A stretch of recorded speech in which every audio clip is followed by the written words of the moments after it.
이 시간에는 그리스도의 좋은 병사라는 제목으로 함께 은혜를 나누고자 합니다. 우리 먼저 옆 사람 보시면서 이렇게 인사 한번 해보겠습니다. 잘 오셨습니다. 환영합니다. 네, 한 번 더 인사해 보겠습니다. 그리스도의 좋은 병사가 됩시다. 아멘. 옛말에 아침에 까치가 울면 어떤 손님이 찾아온다고 합니다. 어떤 손님이 오죠? 네, 반가운 손님이 찾아온다고 합니다. 이처럼 우리 조상들은 그리고 우리들은 항상 우리에게 좋은 소식, 반가운 소식들이 들려오기를 원하고 바랍니다. 그런데 우리가 뉴스를 보다 보면 우리를 화가 나게 하고 분노하게 하는 소식들을 듣게 됩니다. 가장 대표적인 것이 여성이나 어린 아이들을 대상으로 한 범죄입니다. 자기보다 약한 사람들을 무참히 괴롭히고 나서 내가 술이 취해서 그랬다, 심신이 미약해서 그랬다라는 정말 말도 안 되는 그런 핑계들을 대는 모습을 보게 됩니다.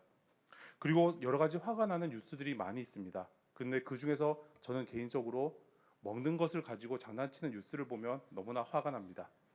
그리고 또 다시 화가 나는 뉴스가 있습니다. 바로 방산비리, 군대와 관련된 비리의 이야기입니다. 군인들은 나라를 지키고 국민들의 생명을 보호하고 지키는 사람들입니다. 특별히 우리나라 군인들은 세계에서 유일한 분단 국가의 군인들입니다.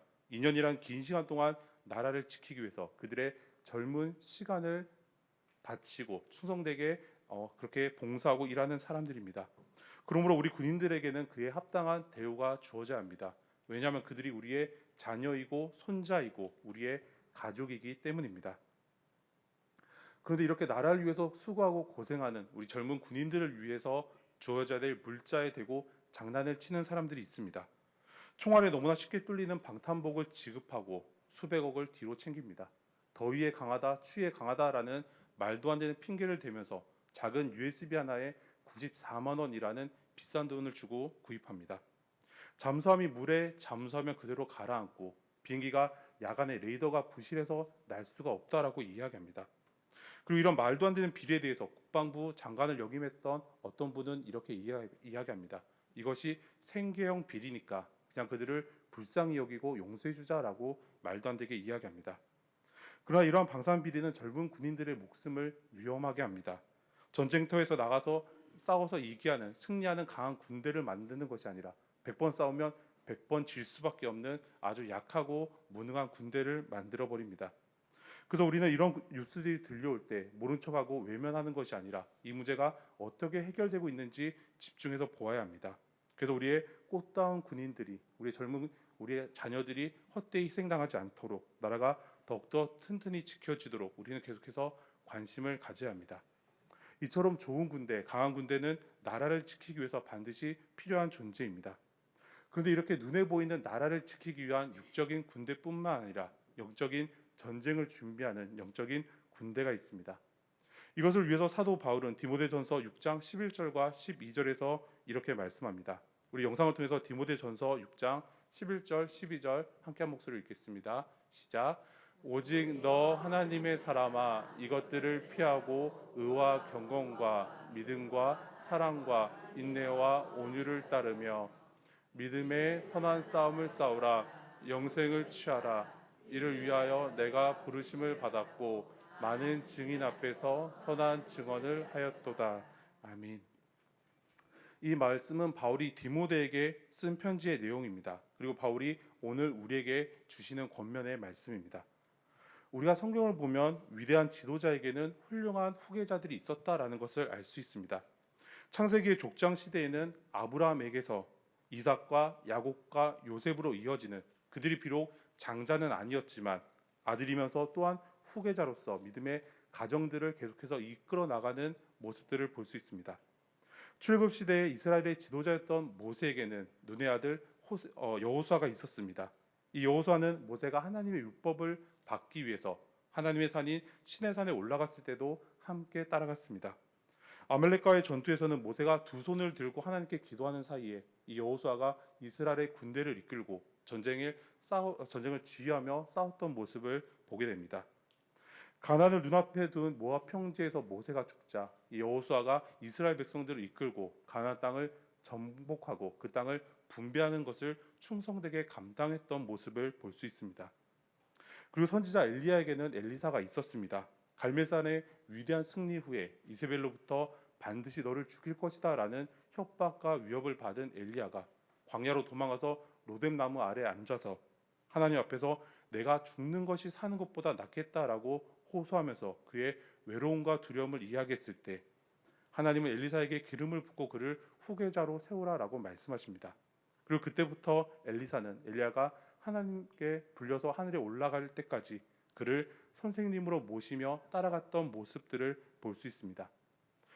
우리가 잘 아는 것처럼 예수님께는 12제자가 있었고 수많은 무리들이 예수님을 따랐습니다. 그들이 예수님께서 십자가에서 고난당하시고 죽으실 때 모두 다 예수님을 부인하고 떠나가며 두려워서 숨어 있었습니다.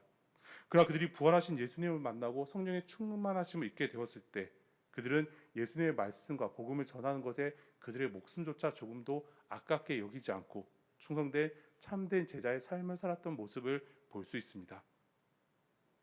오늘 본문에서는 위대한 사도이자 전도자였던 바울이 그가 사랑하고 아꼈던 그의 후계자인 디모데에게 하는 권면의 말씀이 기록되어 있습니다. 디모데는 어려서부터 외할머니인 로이스와 어머니인 유니게에게 하나님의 말씀을 배우고 참된 신앙생활이 어떤 것인지를 배웠던 사람입니다. 사도행전 16장을 보면 바울이 2차 전도여행을 하는 중에 루스드라에서 디모데를 만나고 그를 믿음으로 양육했다라고 기록하고 있습니다. 이 디모데는 루스드라와 이고니온에 있는 모든 믿음의 형제들에게 칭찬을 받는 사람이었습니다. 그러나 아직 나이가 어려서 때로는 무시를 당하기도 했었고 몸이 너무나 약했기 때문에 바울로부터 내가 포도주를 조금 먹으라라고 이야기를 듣기도 했었습니다. 루스드라에서 바울을 만난 디모데는 무한한 존경을 가지고 바울을 따랐고 바울은 디모데를 끝없이 사랑하고 아꼈습니다. 바울이 디모데를 얼마나 사랑했었는지를 디모데 전후서는 계속해서 말씀합니다. 바울은 평생을 독신으로 살았기 때문에 자녀가 없었습니다. 그런데 디모데 전후서를 보면 이 바울이 디모데를 향해서 믿음 안에서 참 아들 된 디모데, 아들 디모데, 사랑하는 아들, 내 아들이라고 이야기합니다. 그러면서 그리스도 예수의 좋은 병사, 오직 너 하나님의 사람아라고 디모데를 친근하게 부르는 모습을 볼 수 있습니다. 바울은 하나님의 사람인 디모데에게 믿음의 선한 싸움을 싸우라라고 권면합니다. 우리 그리스도인들은 세상에서 화평을 이루는 사람들입니다. 세상 가운데 예수 그리스도의 복음을 전할 뿐만 아니라 예수님의 사랑을 전하는 사람들입니다. 그런데 우리가 그리스도인으로서 반드시 감당해야 될 싸움이 있습니다. 바로 믿음의 선한 싸움입니다. 그리고 이 믿음의 선한 싸움을 감당하기 위해서 우리는 먼저 그리스도 예수의 좋은 병사가 되어야 합니다. 그렇다면 우리가 어떻게 그리스도 예수의 좋은 병사가 될 수 있겠습니까? 어떤 모습이 그리스도 예수의 좋은 병사의 모습이겠습니까? 먼저 바울은 우리에게 강하라라고 권면합니다. 우리 영상을 통해서 1절 다시 한번 한 목소리로 읽겠습니다.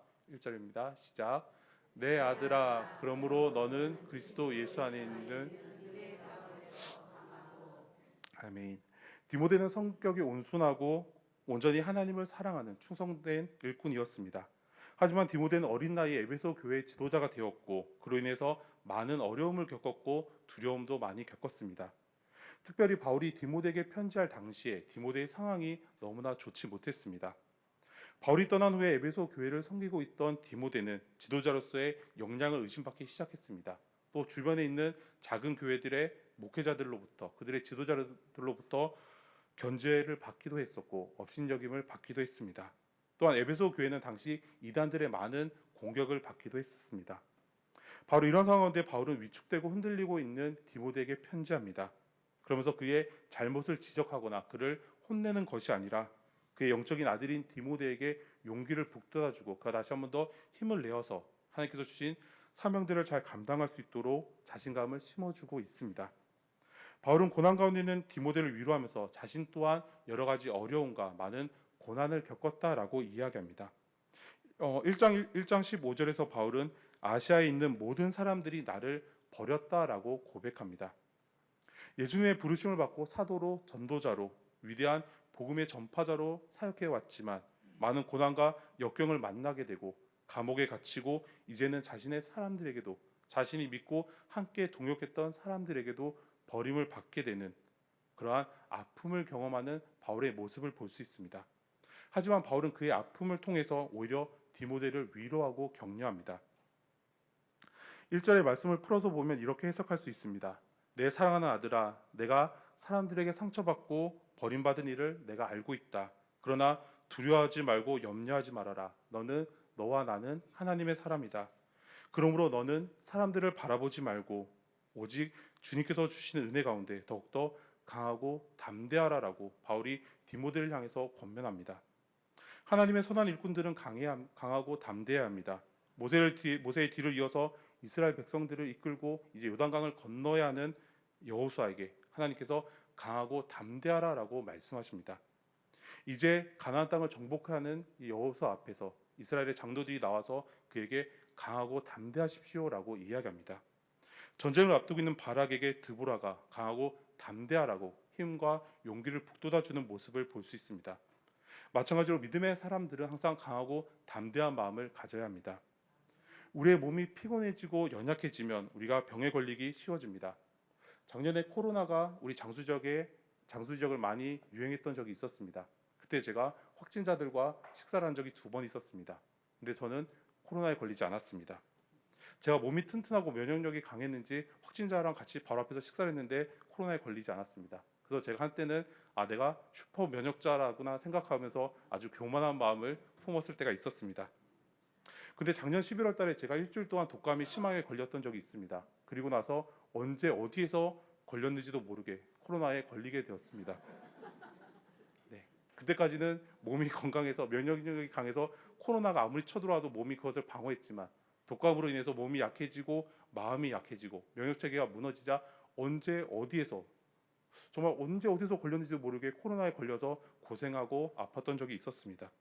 이처럼 우리의 몸이 피곤해지고 약해지면 우리가 병에 걸리기 쉬워집니다.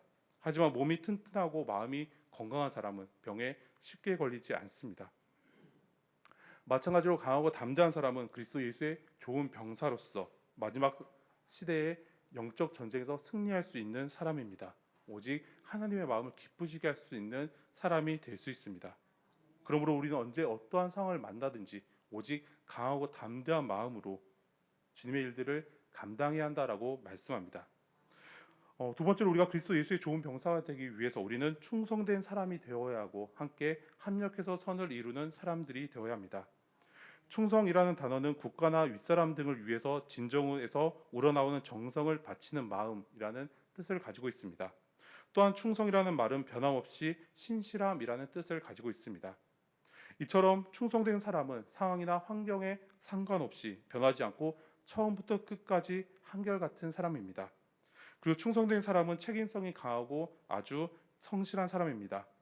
잠언 25장을 보면 충성된 사자는 그를 보낸 이에게 마치 추수하는 날에 얼음 냉수와 같아서 그 주인의 마음을 시원하게 한다라고 말씀합니다.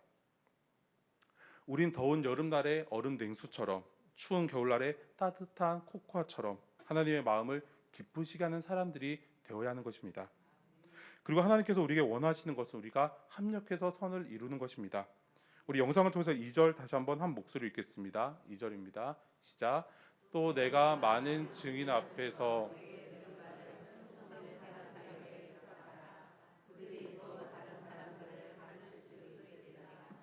아멘. 예수님께서 사도 바울을 부르시고 바울이 디모데를 부르고 디모데가 다시 충성된 사람들을 부릅니다. 그리고 이제 충성된 사람들이 또 다른 사람들을 가르치는 모습을 볼 수 있습니다. 사람을 세우고 또 사람을 세우는 것이 바로 교회의 모습이다라는 것을 알 수 있습니다. 다시 말해서 교회는 계속해서 사람을 세우고 또 사람을 세우고 그 사람들이 또 다른 사람들을 세우면서 서로 합력해서 하나님의 나라를 세워가고 예수의 복음에 전하는 공동체가 바로 교회다라는 것입니다. 우리 교회는 매년 11월이나 12월 초에 은퇴식을 합니다. 그동안 수고하고 헌신하신 장로님, 권사님, 지사님들이 은퇴하시고 그 빈자리를 또 다른 충성된 일꾼들이 메우게 됩니다. 이처럼 주님의 몸된 교회는 충성된 일꾼들이 끊이지 않는 모습을 보게 됩니다. 간절히 바라는 것은 우리 믿음의 선배들의 그 훌륭했던 신앙의 모습들을 오늘 우리들이 온전히 이어받기를 원합니다. 또 그 모습은 우리에게서 끝나는 것이 아니라 우리의 믿음의 다음 세대들에게 그대로 흘러갈 수 있기를 원합니다. 그러므로 주님의 몸된 우리 장수교회가 날마다 주님의 말씀 가운데 더욱더 든든하게 온전히 세워져 가기를 간절히 소망합니다. 세 번째로 그리스도 예수의 좋은 병사가 되기 위해서 우리는 고난을 받고 그것을 이기는 사람들이 되어야 합니다. 세상에 많은 사람들이 예수님을 믿으면 이제 고난이 끝이고 행복이 시작된다라고 생각합니다. 그래서 그런 기복적인 믿음으로 신앙생활을 하다 보면 조금의 어려움이 닥쳐오고 고난이 닥쳐올 때 그 믿음이 사라지고 흔들리는 모습을 보게 됩니다. 그러나 이 땅에 사는 그 어떠한 사람도 그 누구도 고난을 피할 수는 없습니다. 많은 그리스도인들이 오히려 예수 그리스도를 믿는다는 이유로 오히려 고난을 당하는 모습을 볼 수 있습니다. 다만 예수님을 믿는 사람들에게는 믿음으로 그 고난을 이길 수 있는 능력과 힘이 주어집니다. 그 능력이 바로 하나님의 말씀입니다. 그래서 성도는 고난을 당하지 않는 사람이 아니라 고난을 받고 그것을 이기는 사람이 바로 성도입니다. 디모데후서 3장 12절을 보면 무릇 그리스도 예수 안에서 경건하게 살고자 하는 자는 박해를 받으리라라고 말씀합니다. 믿음 안에서 살려고 하는 사람들에게는 고난이 있습니다. 그런데 그 고난을 이기게 하는 하나님의 말씀이 우리와 함께 있습니다. 우리는 하나님의 말씀으로 그 고난을 이길 수 있습니다. 그러므로 성도에게 중요한 것은 내가 고난을 당하는가 당하지 않는가가 아니라 바로 하나님의 말씀에 내가 순종하는가 순종하지 않는가에 달려 있다라는 것입니다. 존 번연의 철로 역정이라는 책을 보면 알 수 있듯이 그리스도인의 모든 여정은 바로 하나님의 나라로 가는 길입니다. 그런데 이 하나님의 나라로 가는 길은 결코 만만하거나 결코 쉬운 길이 아닙니다. 그 길에는 우리를 방해하고 가로막는 유혹들이 너무나 많이 있기 때문입니다. 그러나 그럼에도 불구하고 우리는 포기하지 말고 좌절하지 말고 계속해서 그 길을 걸어가야 합니다. 예수님은 우리에게 자기의 십자가를 지고 나를 따르라라고 말씀하십니다. 이 십자가가 그리고 그 십자가의 길이 바로 고난입니다. 우리가 우리의 십자가를 지고 예수님께서 걸으셨던 그 길을 따라 걸어갈 때 비록 우리가 때로는 비틀거리고 때로는 넘어지고 쓰러질 수 있습니다. 하지만 주님께서 걸어가신 그 길을 우리가 묵묵히 걸어갈 때 우리는 그리스도 예수의 좋은 병사가 될 수 있습니다. 네 번째로 그리스도 예수의 좋은 병사가 되기 위해서 자기의 생활에 얽매이지 말아야 한다라고 말씀합니다. 여러분들께서 저를 보시기 어떻습니까?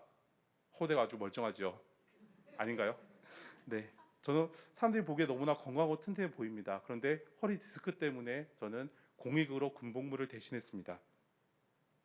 근데 면사무소에서 함께 근무했던 동갑내기 친구들 가운데 한 명이 문제가 있었습니다. 이 친구는 계속해서 출근을 하지 않고 또 출근을 해도 점심을 먹고는 몰래 사라지곤 했습니다.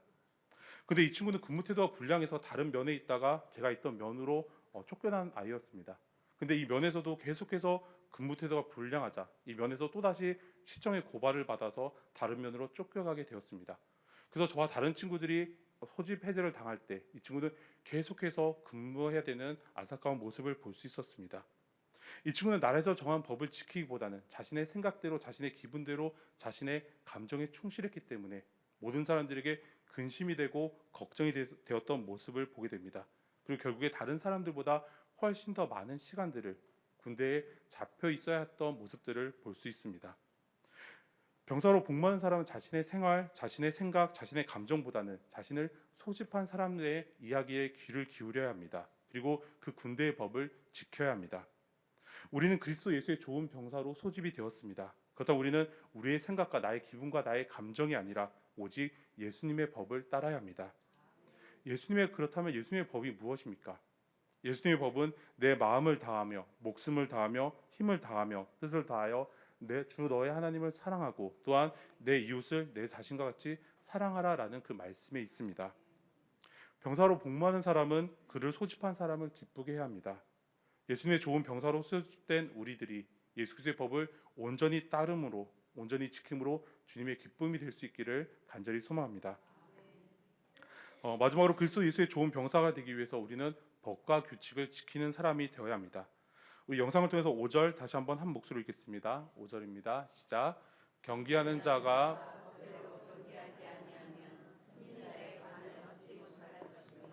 아멘. 만약에 축구 선수가 너무나 골을 넣고 싶은 간절한 마음에 발이 아니라 손으로 공을 잡아서 손으로 골대에 공을 던진다고 한다면 그것이 골문을 통과한다고 해서 골이 될 수 있겠습니까? 아니겠죠. 규칙을 지키지 않았기 때문에 공이 골문을 통과한다 할지라도 그것은 결코 골로 인정을 받을 수가 없습니다. 달리기를 하면서 앞 사람을 앞지르고 내가 1등이 되고 싶은 마음에 선 안쪽으로 달린다고 한다면 그 사람이 가장 먼저 결승선을 통과할지라도 그는 결코 상을 받을 수가 없습니다. 모든 경기에는 규칙이 있고 경기를 하는 사람은 반드시 규칙을 지켜야 하기 때문입니다. 우리에게는 승리의 면류관을 주시는 경기의 심판관이 있습니다. 바로 하나님이십니다. 그러므로 오늘 우리는 우리의 마음대로 살아가는 사람들이 아니라 하나님의 법을 따라 살아감으로 승리의 면류관을 얻을 수 있기를 소망합니다.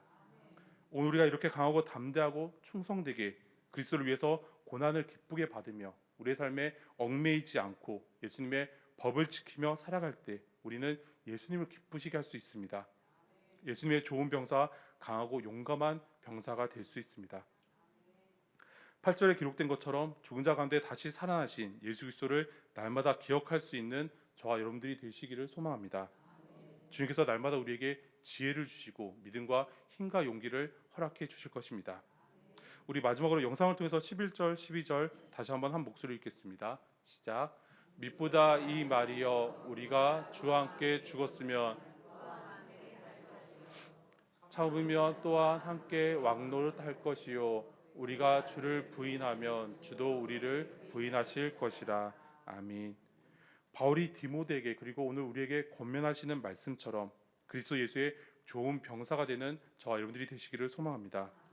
그러므로 날마다 주님과 함께 죽고 주님과 함께 살고 주님께서 다스리시는 하나님 나라의 백성으로 살아갈 수 있는 저와 여러분들이 이렇게 하고 복된 믿음이 되시기를 간절히 소망합니다.